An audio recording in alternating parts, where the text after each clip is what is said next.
और सरकार से भी मांग करते हैं, माननीय नरेंद्र मोदी जी से निवेदन करते हैं कि इसको राष्ट्रीय पर्व घोषित किया जाए, ताकि आने वाले पीढ़ियों को ये पता हो, हमारे बच्चों को, कि ये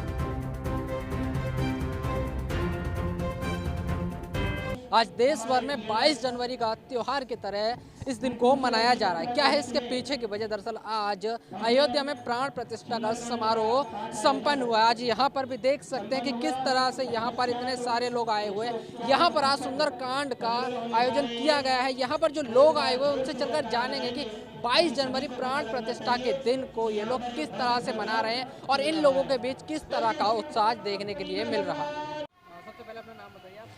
मैं बीके शुक्ला, डीएलएफ निवासी। आज का जो कार्यक्रम है उसके बारे में क्या कहना है आपको? ये तो बड़े सौभाग्य की बात है कि हम लोग जो है सो अभी राम जन्मभूमि का जो है यहाँ पे प्रोग्राम किया जा रहा है, उनका स्थापना किया जा रहा है मूर्ति भवन में। इसके लिए हम बहुत हर्ष के साथ ये कहना चाहते हैं कि इस पर्व को छोटी दीपावली के रूप में मनाया जाए, ठीक है। और सरकार से भी मांग करते हैं, माननीय नरेंद्र मोदी जी से निवेदन करते हैं कि इसको राष्ट्रीय पर्व घोषित किया जाए, ताकि आने वाले पीढ़ियों को ये पता हो, हमारे बच्चों को, कि ये राम जन्मभूमि का जो मंदिर का निर्माण किया गया है, उनके प्राण प्रतिष्ठा स्थापित किया गया है, इस दिन को हर्षोल्लास से मनाया जाए।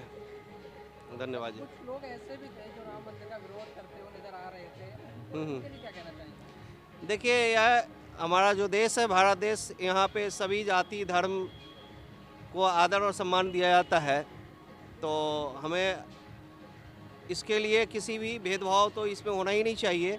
हर आदमी को अधिकार है कि अपने इष्ट देवों को पूजा अपने अपने तरीके से करे। अच्छा, 500 वर्षों का तो इंतजार खत्म हुआ है, हाँ। कैसी खुशी है? ये तो अभी पूरे देश जो दीपावली मनाया जा रहा है, दीपावली में वो देखने से ही पता चलता है कि लोगों के बीच कितना उत्साह है।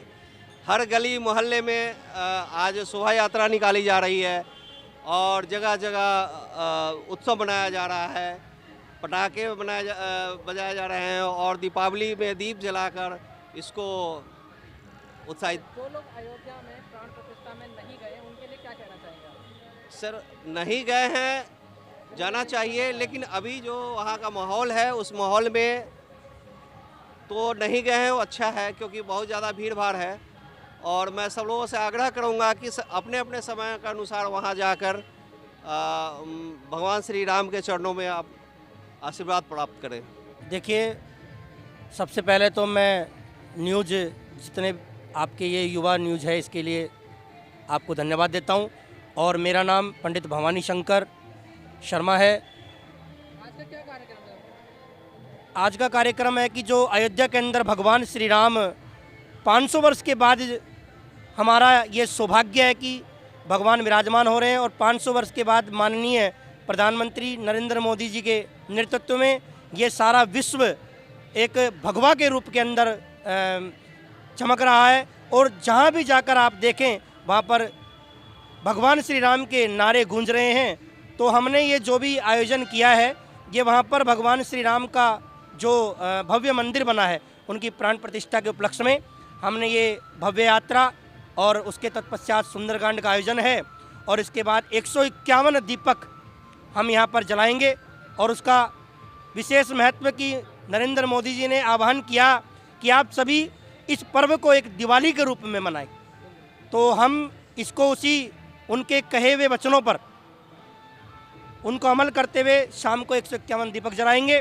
और इससे पहले सुंदरकांड का पाठ चलेगा और एक शोभा यात्रा जो हमने निकाली है डीएलएफ, पूरे डीएलएफ के अंदर शोभा यात्रा निकाली गई है। और ये जो भव्य पीपल महादेव का जो ये स्थान है, हमारा आने वाला जो तत्काल समय होगा, हम चाहेंगे कि यहाँ पर एक भव्य मंदिर बनाएंगे। आज का जो कार्यक्रम रहा है, आज प्राण प्रतिष्ठा हुई है, तो क्या इस कार्यक्रम का हर वर्ष 22 जनवरी को देखना चाहेंगे? बिल्कुल देखना चाहेंगे। और ये मैं अनुरोध भी करूंगा समस्त विश्व से, और अपने यहाँ पर जितने भी डीएलएफ के गृहवासी हैं, इन सभी से भी ये अनुरोध करूंगा कि इस 22 जनवरी को जो ये पर्व मनाया जा रहा है, इसको एक भव्य रूप में हर साल इसकी वर्षगांठ मना करके और इसको इसी तरीके से आगे बढ़ाते रहें, ताकि हमारी जो ये युवा जनरेशन है इसको ये पता लगना चाहिए कि जो भव्य मंदिर बना है ये हमारे जितने 20 साल पूर्व से जो चले गए हैं उनको पता ही नहीं है। और ये बड़ा सौभाग्य है इन बच्चों का, जो हमारी युवा पीढ़ी है, कि इनको ये भव्य मंदिर देखने को मिल रहा है। और हम इसी को जागृत करने के लिए, इस सनातन हिंदू धर्म को जागृत करने के लिए ये सारी आयोजन कर रहे हैं। तो मैं यही चाहूँगा कि सभी इसको भव्य रूप में आने वाले समय में भी देखें। 500 वर्षों बाद ये उपलक्ष्य से जो माहौल बना है, राम मंदिर बना है, तो लोगों को कैसा लगा है? मतलब कि 500 वर्ष बाद इंतजार खत्म हुआ है उसका। मैं ये कहना चाह रहा हूँ कि लोगों को वो उत्साह है जो शायद दीपावली पर्व पर भी नहीं होता है। जो उत्साह लोगों के अंदर देखा है इस 500 वर्ष के बाद, भगवान राम मंदिर जो बना है और भगवान राम वहाँ पर प्रतिष्ठित हुए हैं, उसको ऐसे एक रूप में देखना चाहते हैं कि जैसे जगमगाती दिवाली, जो दिवाली आती है उसके रूप में नहीं, जो ये भगवान राम स्थापित हुए इस रूप में, और भव्य दिवाली के रूप में इसको देखना चाहते हैं। ये देखिए, आज सबसे पहले तो आपके श्रोतागण के लिए जय श्री राम। आज की दिन की व्याख्या नहीं की जा सकती। आज का दिन वो उत्तम दिन है जिस दिन मेरे राम, मेरे भगवान अयोध्या में पधारे हैं। और आज के दिन का वर्णन मतलब के लिए शब्द नहीं है, शब्द विहीन हो गए हैं। आज का उत्साह देखकर, आज का ये उत्सव, ये मतलब कि ये भव्यता देखकर पूरा विश्व चकाचौंध हो रहा है हमारे भारत को देखकर। हमारे भारत में आज श्री राम का क्या कहें राज्याभिषेक हुआ और राम राज्य की स्थापना हुई है। 500 वर्षों का इंतजार का पहला वर्ड कि जो वो पूर्वज है हमारे, आज भी आसमान से देखकर खुश हो रहे होंगे कि जो हमने बोया वो आज हमारे बच्चे काट रहे हैं और आज मेरे राम अयोध्या आके विराजमान हो गए और 500 वर्ष की तपस्या पूर्ण हो गई। समस्त सनातनी को देना चाहेंगे। और मोदी जी का नाम तो ना ले तो ये हो ही नहीं सकता है। मोदी जी का नाम लेना जरूरी है इसमें, लेकिन जो क्रेडिट आप कह रहे हैं, संपूर्ण सनातन, अब हमारे कार सेवक, हमारे आडवाणी जी, हमारे वाजपेयी जी, मोदी जी और समस्त कार सेवकों, समस्त पूर्वजों को मैं देना चाहूँगा, सबको क्रेडिट देना चाहूँगा। और क्रेडिट मैं खुद भी लेना चाहूँगा। मैं इस उत्सव में हम पूरे परिवार के साथ शामिल, पूरे समाज के साथ शामिल है, पूरा डीएलएफ समाज हमारा शामिल है। मेरा नाम प्रियंका कुमारी है, प्रियंका गुप्ता है। और पहले तो मैं आज सभी को, देशवासियों को और राम राज्य स्थापना की बहुत बहुत बधाई देना चाहती हूँ। आज का जो दिन है ये कई 100 सालों के बाद आया है, तो इस दिन की खुशी कैसी है? बहुत अद्भुत है, आनंद है। धरती के लोग तो आनंद कर रहे हैं, स्वर्ग से भी लोग आके आनंद ले रहे होंगे, अभिषेक में पूरा सम्मत होंगे। कुछ लोग ऐसे भी हैं जो अयोध्या में प्राण प्रतिष्ठा का निमंत्रण लोगों के पास पहुंचा था, लेकिन उन्होंने जाने से मना कर दिया था। बीजेपी की तरफ से ये निमंत्रण आया। ये तो भाई राजनीति मुद्दा है, इसमें हम नहीं बोल सकते हैं। तो देश भर में इतनी खुशी मनाई जा रही है और वो लोग आज नहीं पहुंच पाए।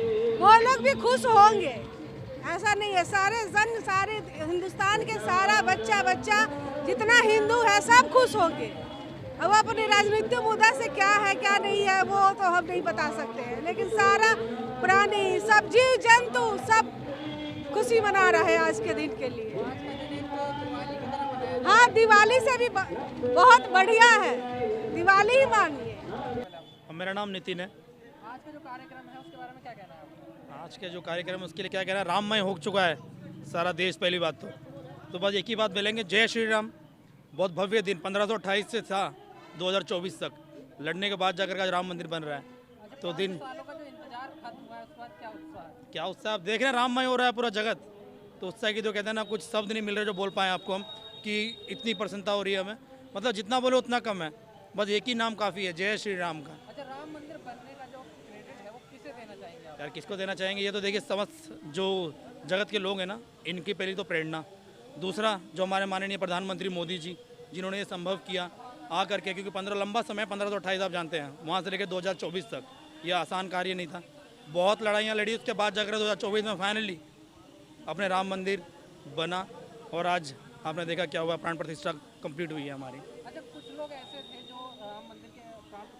आना चाहते थे, लेकिन कुछ लोग ऐसे जिनको निमंत्रण पत्र दिया था लेकिन वो फिर भी नहीं गए। कुछ आप जानते हैं वो कौन है? तो उनके लिए क्या कहना चाहिए? उनके लिए बस यही कहना चाहूँगा कि देखिए राम मंदिर ना सबके लिए था, एक के लिए नहीं था। ये हमारे पूरे देश की बात थी, ठीक है। बुलाया उनको भी किया था जो खिलाफ थे, और बुलाया कहते ना आपका उन्हें भी किया था जो बिल्कुल जानते भी नहीं थे राम मंदिर के बारे में, सबको बुलाया गया। लेकिन नहीं गए जो वो थे आपके विरोधी, जो थे और हैं और रहेंगे। अच्छा, उनका कहना है कि बीजेपी की तरफ से निमंत्रण पत्र आया था इसलिए हम नहीं जाए। बीजेपी की तरफ से नहीं आया, पहली बात तो ये बीजेपी नहीं करवा रही, ठीक है। ये जो हो रहा है ना ये ईश्वर की मर्जी से हो रहा है, ठीक है। पार्टी एक जरिया है। अब इसे तो कहते हैं ना बढ़ा चढ़ा के बताने का तरीका होता है कि बीजेपी ने ये किया, बीजेपी ने वो किया। करवाया बीजेपी ने है, लेकिन उसके पीछे जो है ना वो हम सबका साथ है, आपका, हमारा, समस्त संसार के जितने लोग हैं, देश के, भारत के 140 करोड़ लोगों का जो प्यार था उसके संभव हुआ है। जो काम बीजेपी ने करके दिखा दिया वो कांग्रेस क्यों नहीं कर पाई 70 साल में? यार इसके लिए तो ये तो कहते हैं ना, इसके लिए तो मौन होना अच्छा होगा, क्योंकि ये मौन वाला शब्द है, ये मौन वाला है क्वेश्चन जो आपने किया, मौन रहना। वो चाहते तो ज़रूर होता, ना तो मंदिर बनवा पाए और ना मंदिर की प्राण प्रतिष्ठा में जा पाए। नहीं जा पाए। भेजा भी गया था, सोनिया गांधी ने मना कर दिया, ये बात सब जानते हैं। उन्हें भेजा गया था, उन्होंने मना कर दिया। वही बात है, केके का भी इस चीज़ के लिए रेडी होती नहीं है। जैसे केके ने राम को भटकाया था, राम को 14 साल का वनवास केके की वजह से हुआ था, तो सेम चीज़ है। अच्छा, आज के दिन को क्या अगले साल भी इसी तरह से मनाया जाएगा? बिल्कुल, हम चाहते हैं हर साल 22 तारीख जो है ना ऐतिहासिक है हमारे लिए, 22 जनवरी, और ये हर साल ऐसे मनानी चाहिए। जो दिवाली हमारे लिए आती है ना नवंबर दिसंबर में, अब दिवाली हमारी 22 जनवरी को होनी चाहिए। मैं तो ये चाहता हूँ सरकार से कि इस चीज़ को वो करे और हो वो चीज़। अच्छा, देश के लोगों के लिए कुछ कहना चाहिए?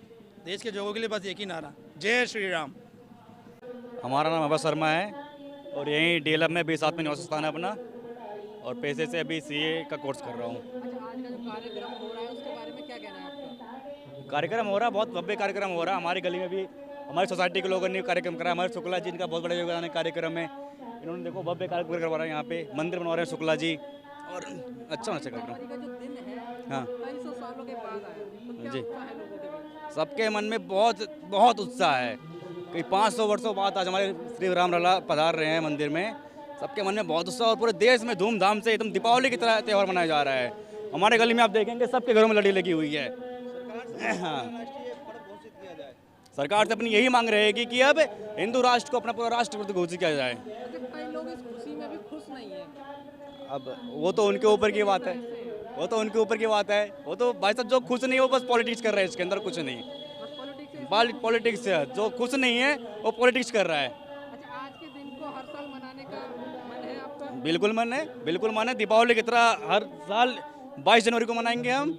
जैसा कि यहाँ पर जो लोग अभी आए हुए थे, हमने उनसे बात की, तो बात करने के बाद उनसे पता चला कि उनका कहना कि 22 जनवरी का जो दिन है वो आज सैकड़ों वर्षों के बाद आया है। उनके लिए किसी दिवाली या होली से कम आज का दिन नहीं है, और इस दिन को न केवल वो आज मना रहे हैं बल्कि आने वाले हर साल को 22 जनवरी को एक राष्ट्रीय पर्व की तरह इस दिन को मनाने का वो यहाँ पर दावा भी कर रहे हैं, क्योंकि 22 जनवरी का जो दिन है वो भारत के हर नागरिक के लिए एक बड़ा दिन है। लगभग 500 वर्षों की लड़ाई के बाद आज अयोध्या में राम मंदिर बना है, और राम मंदिर बनने के बाद अयोध्या की जो स्ट्रक्चर है, जो वहाँ पर जो ट्रैवलर्स हैं, जो यात्री हैं, जो दर्शक हैं, जो लोग हैं, वो वहाँ पर काफ़ी बड़ी संख्या में अब पहुँच रहे हैं। आज अयोध्या में प्राण प्रतिष्ठा का समारोह बड़े ही शानदार तरीके से खत्म हुआ है। देश के प्रधानमंत्री और अन्य राज्यों से भी कई बड़ी हस्तियाँ अयोध्या पहुँची थी। हालांकि अब अयोध्या का जो नक्शा है वो काफ़ी हद तक बदल चुका है। आज का दिन देश के हर नागरिक के लिए काफ़ी महत्वपूर्ण रहने वाला है। यहाँ पर सभी लोग आए वो काफ़ी ज़्यादा उत्साहित और खुश नज़र आ रहे हैं, क्योंकि वर्षों के बाद आज उनके जीवन में यह दिन आया है। कई लोग ऐसे हैं जो इस दिन के गवाह बने हैं, लेकिन कई लोग ऐसे भी थे जो इसकी लड़ाई लड़ते हुए अपनी जान को गवा भी दिए।